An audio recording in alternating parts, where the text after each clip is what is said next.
Testing, testing, testing, testing. I believe I'm set to go live at 12:40 p.m. local time, which is right now. So while browsing Twitter, I found something that intrigued me, and it intrigued me so much that I wanted to do a short live stream about it. So here's the tweet that got me. It said, 2 days before the Nebula nominations close, I feel the need to evangelize about something I love very much and which, unlike novels and novellas, you can experience in 10 minutes to decide whether or not you love it. It's a game called Sense and Semiosis. All right. Next tweet says, this game exists for me at the intersection of divination and therapy, and I use it as a flexible pedagogical tool in creating writing courses. It is lush, evocative, beautiful, and profoundly effective at instrumentalizing your own feelings and insights. So I'm like really intrigued by this. I'm a data scientist with a mathematics background. I was a math educator for years, but I've always loved poetry. I've always loved the arts, and stuff like this just fascinates me. So this sounds really cool. Sense and Semiosis asks you to be a perfumer taking an evening to open a box of old scents and remember your old selves and what they meant to you. It's a brilliant and gorgeous use of ProcGen procedural generation. That's what procedural generation. And I want everyone I love to experience it and nominate it for awards.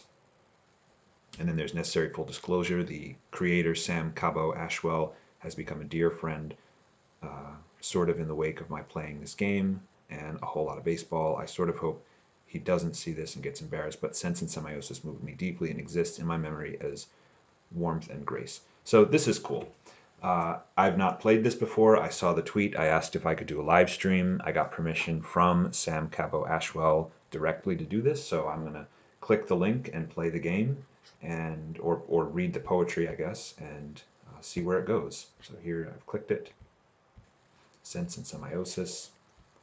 Let's run the game. Heavy pedal.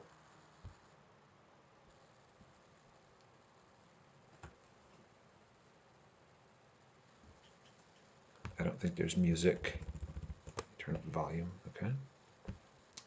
So just go right into playing it. There are other perfume boxes, other lists, sharply curated according to audience. You allow yourself a degree of sentiment in their selection, but that too serves a public purpose. This collection, messy, unfashionable, incoherently themed, is an entirely private matter, a giant's secret heart. Click this link. Each scent brings back memories that once meant something important. They might still, but scents change their character as they slowly break down, and history moulders unless given air. Once in a while, you clear an evening, unlock the chest, and unstopper your old selves to see what they are to you now. Oh, that's interesting. So, scents can definitely bring back memories. Um, Fascinating. Okay, the cask is deliberately not organized in any particular way, and you avoid the impulse to go through it in order. Your other routines have system, though. You run a hand through the vials as though dangling your arm from a boat to touch the water and pick out one, two, a third for any reason or none. Neat, okay. A bottle of amber glass cameo cut with the face of a handsome youth, a slender ampule of milky green jade, a brown glass flask. I like the word ampule, so I'll click that one. Antique hyssop brightened by peony, a faint hint of charcoal and betel. This is the first perfume you fell in love with. Your grandfather had 1,000 scents, but this one was the one you associated most with him. And I love learning new words, so whenever I'm reading something and I don't know what the word is, I just Google it. Hyssop, a small, bushy, aromatic plant in the mint family, the bitter minty leaves of which are used in cooking and herbal medicine. In biblical use, a wild shrub of uncertain identity, whose twigs were used for sprinkling in ancient Jewish rites and purification. Hyssop. Hyssop. All right. Peony, I think that's some kind of flower. Yeah, it's this pink flower. Charcoal and betal, which I don't know if I'm even saying that correctly. Beetle. Beetle, yep. Listen to me. Leaf of an Asian evergreen climbing plant that is used in the East as a mild stimulant. Pairings of Arecia nut, lime, and cinnamon are wrapped in the leaf, which is then chewed, causing the saliva to go red.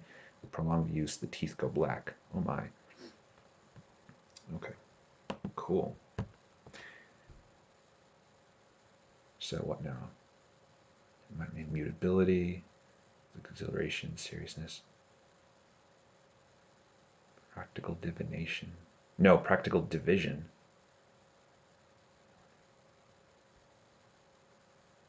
And I'm going to reconsider. Arcadian idol. Wow, that might imply naive absence, patience.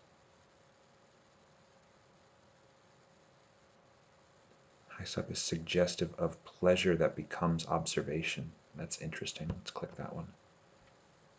Hyssop for pleasure that becomes observation. Reseal the bottle, return it to storage. Let's see. A square flask of pink glass with a stopper in the shape of a donkey Seijant.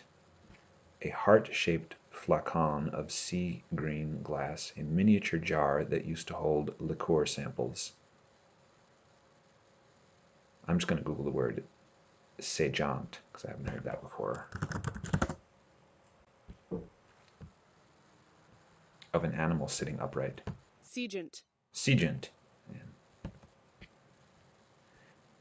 I'm going to go with the miniature jar that used to hold liqueur samples.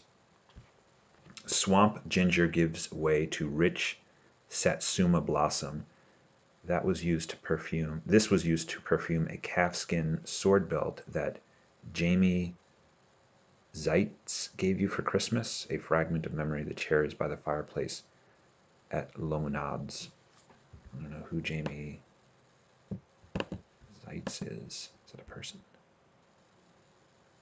Do all swingers have multiple partners? My goodness, okay. There aren't many great matches for your search. I guess that's just a made-up name in the poem or someone personal to the author.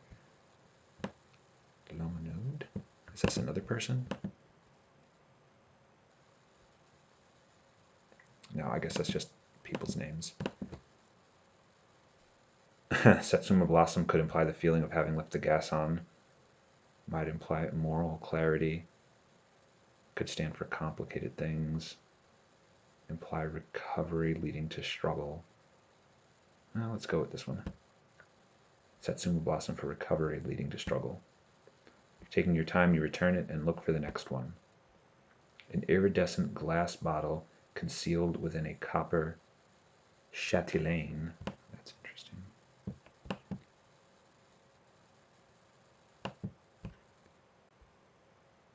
A woman in charge of a large house. A set of short chains attached to a woman's belt used for carrying keys. Huh. A scarlet glass bottle, unpleasantly sticky to the touch. A bottle of age-distorted glass with a cameo of a figure of Peter of Italy. This sounds intriguing.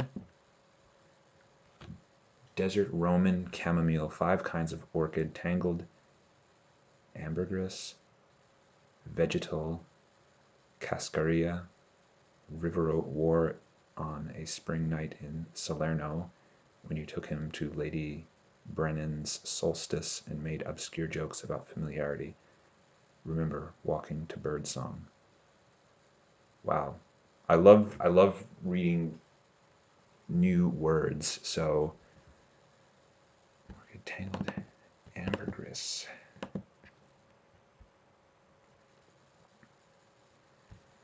Gray amber is a solid, waxy, flammable substance of dull gray or blackish color produced in the digestive system of sperm whales. Freshly produced ambergris has a marine fecal odor. Oh wow, okay.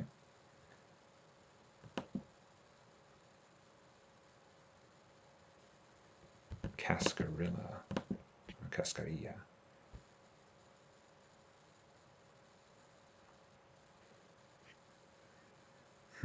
Is one plant that is regarded as very lucky among people in Santeria.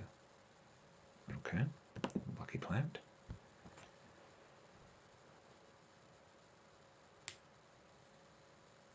I feel like this is really basic, but orchid is suggestive of fun, but I'll click that one since the others have been kind of, not depressing, but just kind of somber. So let's go with this one. Orchid for fun. Taking your time, you return it and look for the next one.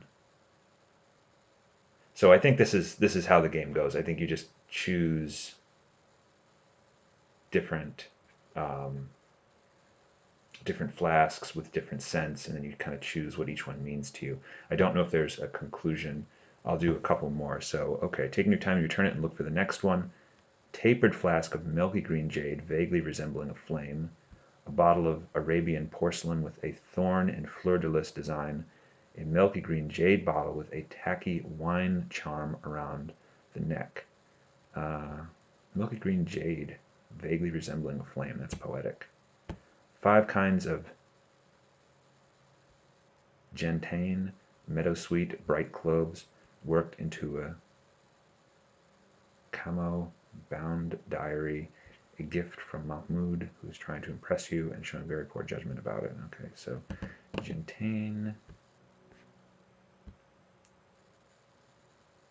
is an herb. The root of the plant, and less commonly the bark, are used to make medicine. Gentian is used for digestive problems, such as the loss of appetite, bloating, diarrhea, and heartburn. Okay, so it's an herb. Meadowsweet, bright cloves.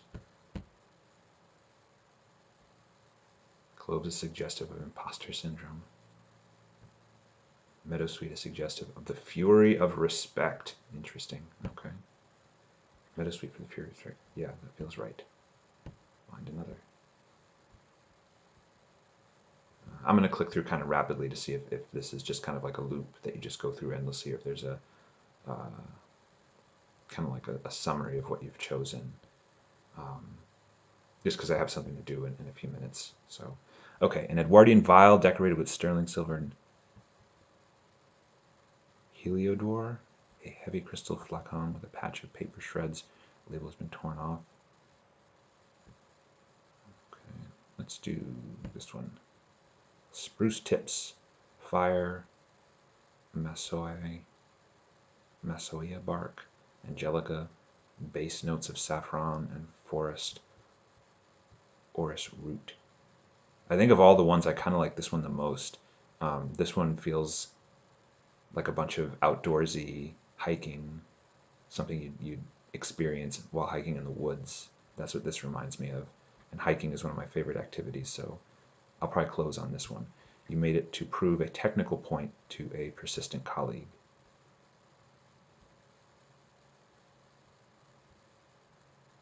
Orris root is suggestive of catastrophic stillness. Kind of appropriate since it's coming on 1 year of being completely isolated in quarantine, so I'm going to choose this one. Orris root for catastrophic stillness makes sense to you. And it does make sense to me. Okay, now it's asking me to find another. So I think it just loops. I think you can just loop through this infinitely. Yeah, this is really neat. I really like this. I think this is something that people should play. It's or click through or experience. I don't know quite the right words. I certainly learned a lot about all these different herbs and spices and flowers and scents that I had no idea about. And it's just making me think about the sense that makes sense to me, which, by the way, semiosis means to make sense of something, so I like that title.